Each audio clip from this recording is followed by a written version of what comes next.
What's going on, ladies and gentlemen? In this video, we're going to be talking about why many ecom operators keep going broke. This is especially relatable to those who started off with pushing a couple $1,000s of revenue to your stores, and you start hitting this ceiling, things start going unprofitable. You're like, what the fuck do I do, right? So that's what we're going to be talking about in this video. I would argue that most ecom operators are playing meta incorrectly.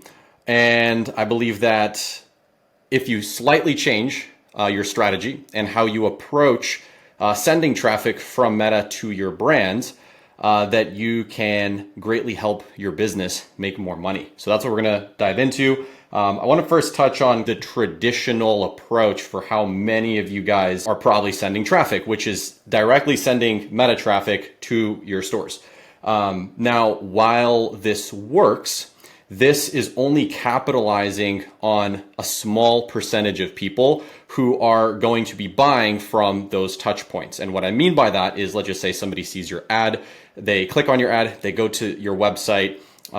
If they see another ad, maybe they'll click on it and go back to your website. But if that's the only communication that's existing back and forth between you and the customer, that means you have to pay Meta for it every single time.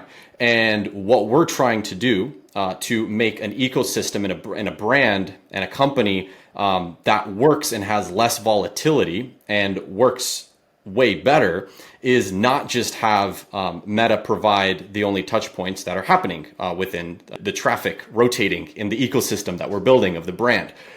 So what's missing here? Now, there's what's called owned audiences. Now, most of you guys have heard this in terms of email, SMS lists, maybe like a brand page. And these are all owned audiences, and the list goes on. All this means is audiences that you own and that you don't need to go and now pay somebody for to be able to speak to them again.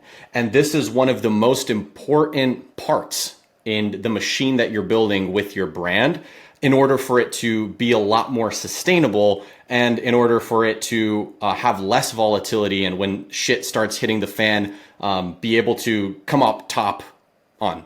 I don't know if that makes sense, but I want to break this down a little bit more, and then we're going to go from there. Let's just start listing some of these out. So this isn't just email, SMS, even though they are a big one in here. So we'll say email, SMS. Apart from email, SMS, we're going to have communities, and this is super important. Cool. These are basically the first two that I would recommend every single person has implemented. Again, email, SMS is a very basic one, but having a community set up where you're able to funnel your audience to is crucial. Now, these communities can exist in multiple different ways, as we were talking about.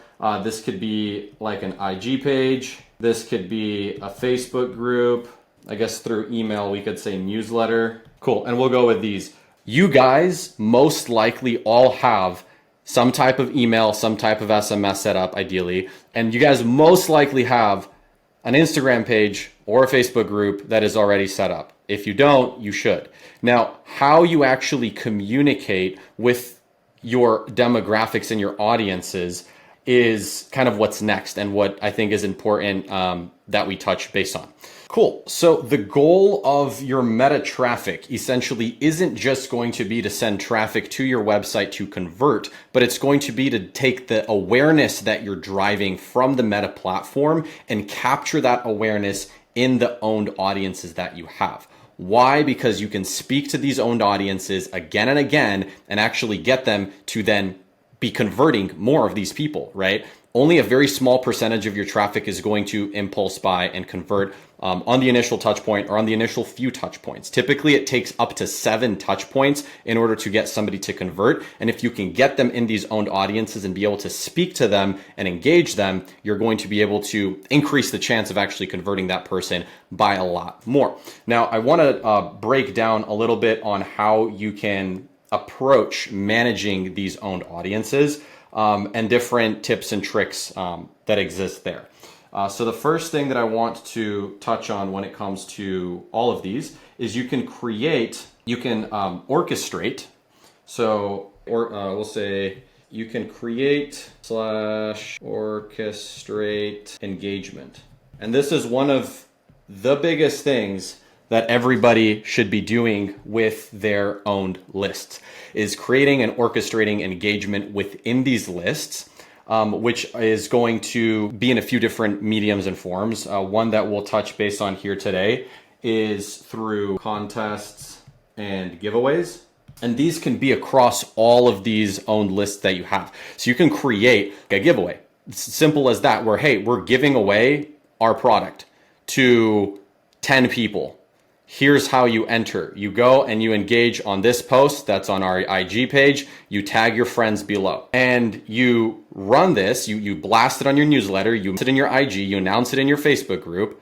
And now you have a bunch of people that are all going to that post, engaging on it. It's getting boosted to others and it's creating, right, this buzz around your product. There's people talking about it. There's also so many other ways that you can create and orchestrate engagement. And what this does is it creates this buzz that people can see. And when somebody sees that you have an Instagram page, a Facebook group that has active conversation, that people are constantly posting pictures of the product, when there's this hype that starts to be created, you're able to convert more people because there's a natural layer of social proof that now exists. Does that make sense? So you can orchestrate these things and you can create this engagement, and it's very simple. You can do it yourself. All it requires is getting on where you have these owned channels and owned audiences. For example, I'll give you guys literally an example for Instagram. Is you can go and you can create a story and then you can ask a question in the story. Hey, what dog do you have? Or what dog, like for my case, I sell dog jewelry. I can ask what dog breeds they have. I can ask them to upload a picture of their dog. I can create polls directly in the stories that people can engage with. And then I can respond to those. The reason why I really want to nail this down on audiences and the benefits you guys can get from really approaching this, not half-assing it like a secondary measure, but really focusing on this, is because it's not just sales that you're getting, and it's not just awareness, and it's not just, there's additional organic efforts here that tie in as well. But it's also the ability to speak directly with people who are buying your product, who are in market, who are your demographic. And this is a huge cheat code to be able to learn from them. One of my favorite things that I like to do is directly go and see what objections people have inside of the owned channels that we have. Now, whether there's many ways you can do this, you can have a type form that you set up, like a survey type form, and you blast it now to your newsletter, your email, SMS, and you give people a couple dollars off their next order if they fill it out. That's one. And you can collect what are hesitations they had when buying. Maybe it's price. Maybe they didn't trust you. Maybe they were skeptical of something. You can understand what products they want you to introduce in the future.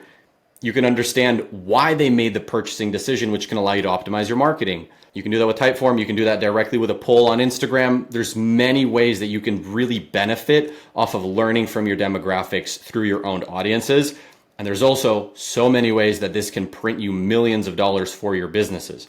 I want to dive into how you can leverage this further and how this can play a much bigger role in the entire ecosystem you're building, right? Because at the end of the day, Meta is an awareness channel that's driving awareness to your brand, to your products, to your community, whatever it may be. It's driving awareness, but it's not what should be the only thing sending traffic to your brand. If it is, then you're going to see the volatility that exists naturally on Meta, which competition is getting higher. CPMs are not getting any cheaper. Cost per clicks are not getting any cheaper. It's costing more to advertise.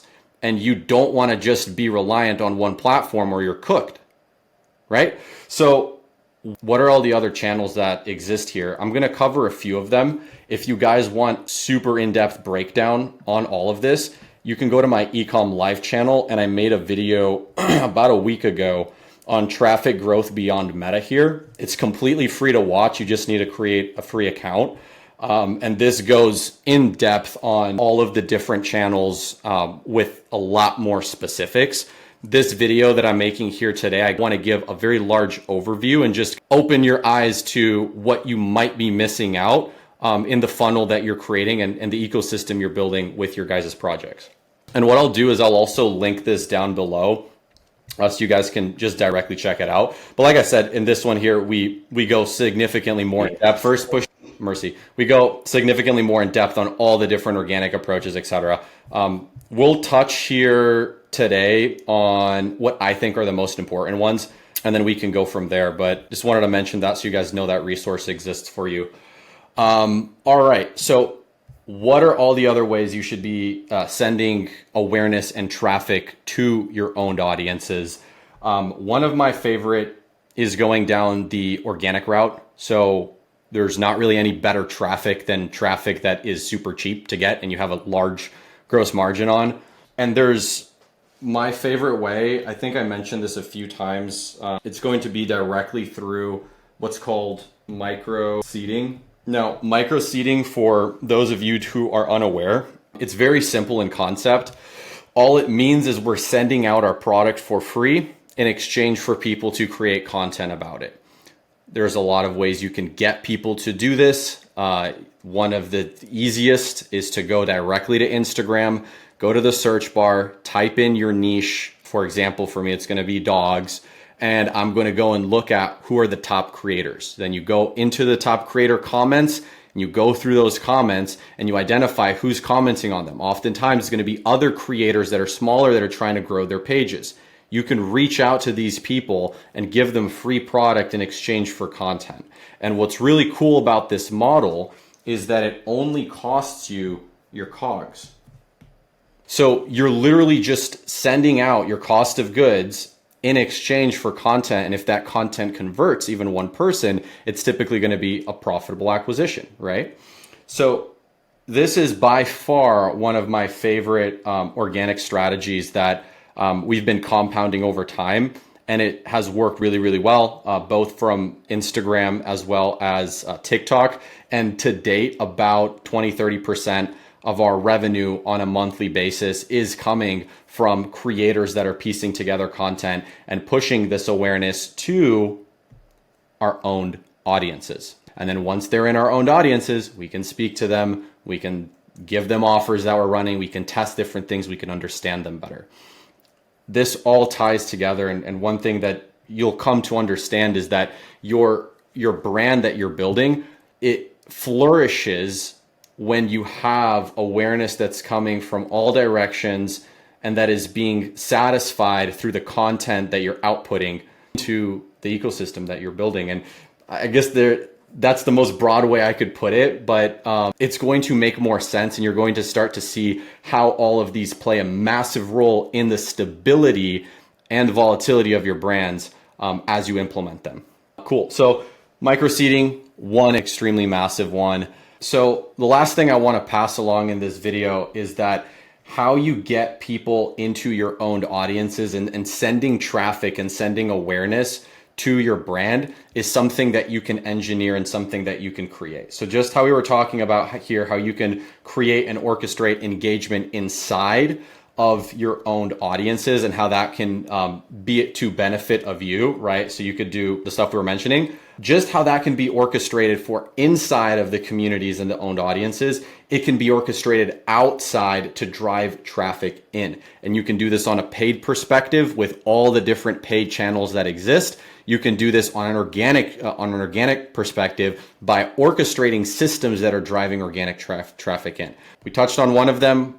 I think one other one that's just such a no-brainer is affiliates, getting people on board to promote your product in exchange for a percentage of that sale that they bring in. And there's many ways you can get creative with this. I'll chuck one last nugget at you guys here, and then I would highly recommend going and watching that kind of complimentary video that breaks this all more in depth. Identify where your audience exists. Where do they spend time? Where do they consume content? Whether it's on YouTube, whether it's on Facebook and Facebook groups, whether it's on different communities, Discord communities, whatever it may be, Telegram, WhatsApp, where do your audiences gather? And identify how you can either reach out to the people that own those groups, either get into those groups and tell people about your product, however it may be, identify how you can get a foot inside of where your audiences spend time to be able to promote your products for free. That is one of the biggest levers that I believe currently exist.